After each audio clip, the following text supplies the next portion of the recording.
So as college basketball slowly progresses, scouts are beginning to have a decent sample size they can look at to base their player projections. And back in November, before games ever began for UNC, Caleb Love was projected as a top 10 pick by ESPN.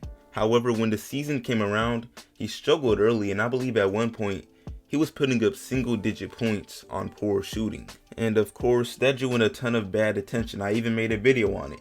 However, as of late, Caleb has actually played pretty well. He recently earned back-to-back ACC Freshman of the Week. He had his best game as a D1 player against Duke in a classic rivalry matchup. And he's just been turning his season around in a big way. It's been good to see. He's proving my what happened video was done too soon. But despite his great efforts in the past few weeks, ESPN's draft projections that were updated about a week ago do not even have him in the top 60. And considering they had him at 10 just a couple months ago, that's kind of big. The only UNC player they believe will go pro this year is Daron Sharp.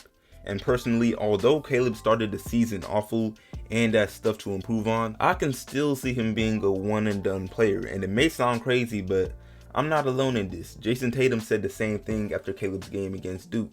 And although they are good friends, I don't think Tatum was just talking nonsense. So yeah, in this video, we're going to look at Caleb's play recently and why scouts view him the way they do. But before I go any further, what's up YouTube? Plug Speaks, back with a vid. If you are new, first of all, welcome. Go ahead and subscribe. Also, like the video if you enjoy. I drop bangers 3 to 4 times a week, and we're grinding to our goal of 5K right now, so I'd for sure appreciate it. But back to the video. Alright, to be clear, Caleb's huge drop in draft interest is completely understandable. And if you're unaware of why, here's a quick rundown because it's pretty simple. He was a top prospect coming out of high school, and many believed he would help elevate UNC to a great rebound year after the mess that happened last year. But instead, UNC's year so far has just been a ton of inconsistency. They have a record of 12-7, and basically it's just been a 2 steps forward and 3 steps back, then repeat type of season. And Caleb's start is partially to blame. His first 10 games, he put up about 10 points, 3 assists, on under 30% shooting from the field, and barely 20% from 3.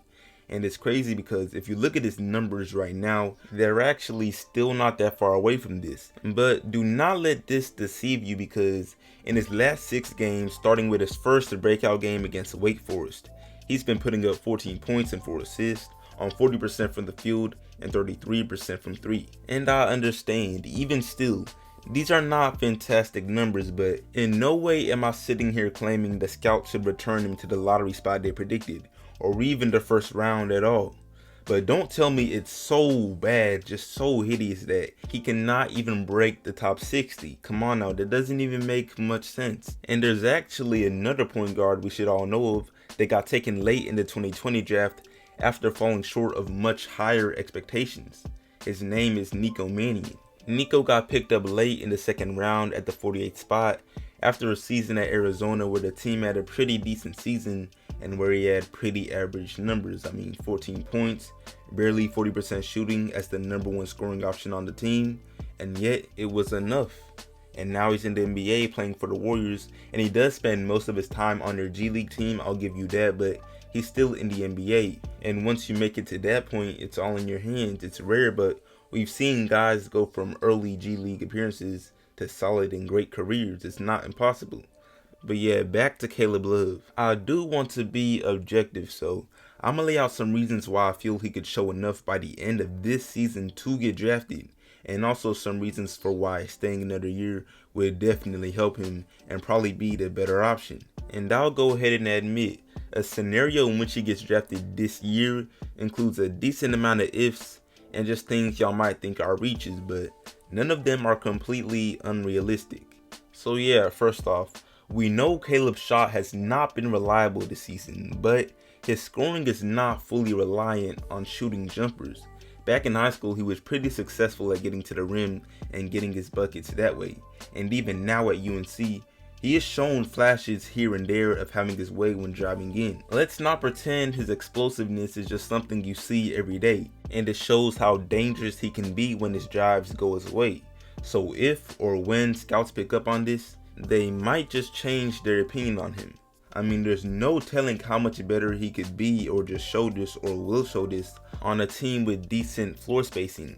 And listen, I'm not saying he's exempt of any blame, but what is a slashing based point guard supposed to do when the team shoots 31% on threes on average, and also when the paint is usually clogged up with your team's very traditional bigs? Like, just imagine if this team had solid perimeter shooters. Now, they don't have to be JJ Redick, but if this team shot 35% to 36% to maybe 38% from three, I really believe his assist numbers would be much higher, along with the man's efficiency. But anyway, another if you should not count out is if Carolina qualifies for March Madness, which I believe they will, even though their season's, a little shaky, and then have some success in March Madness due to Caleb Love.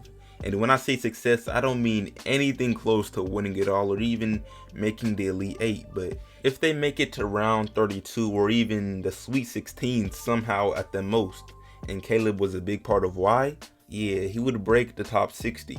We should all know how the tournament can affect players getting drafted for better or for worse. In the tournament, not only are players on the national stage where a lot of eyes are on them, but they are also under a decent amount of pressure. So when a guy goes crazy under these circumstances, it's bound to get people on the hype train. It's really that simple. So yes, it is a reach, but if it somehow works out, I definitely like his draft chances. But now for the more reasonable scenario, and a scenario he should probably choose, which is staying another year at UNC for development. And the reasons for this are straightforward. For one, to my knowledge, UNC has not recruited any 2021 point guards that rank high in ESPN's top 100 at all. So luckily for Caleb Love, he wouldn't have to really worry about competing with guys for minutes if he decided to stay. And then there's the fact that this year's draft class is not really the one where you would want to bet on yourself. I mean, there's at least 5 players in this draft class alone that are valid enough to be the #1 pick. And then there are a bunch of others who are valid enough to go in the lottery, even though they may not be, like Deshaun Nix in the G League. But yeah, now for some reasons he should stay based on his actual game. And this is even more straightforward because his weaknesses at this current moment are not really the kind that you are able to heavily improve mid-season. For example, his playmaking needs development, whether it be through film study or game experience.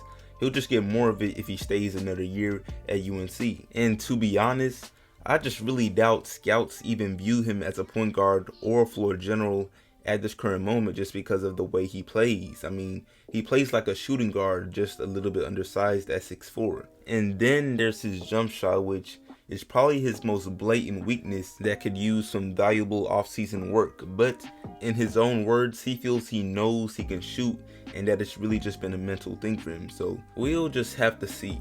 But yeah, I'm about to wrap this video up. Like I said, it's pretty obvious staying another year would serve him well. However, to be dropped off ESPN's top 60 players completely is a little much if you ask me. Anyway, that's it from me. I appreciate you all watching. Make sure to like this up, share it, sub if new, all of that. Let me know how you feel about all of this, and I'm out.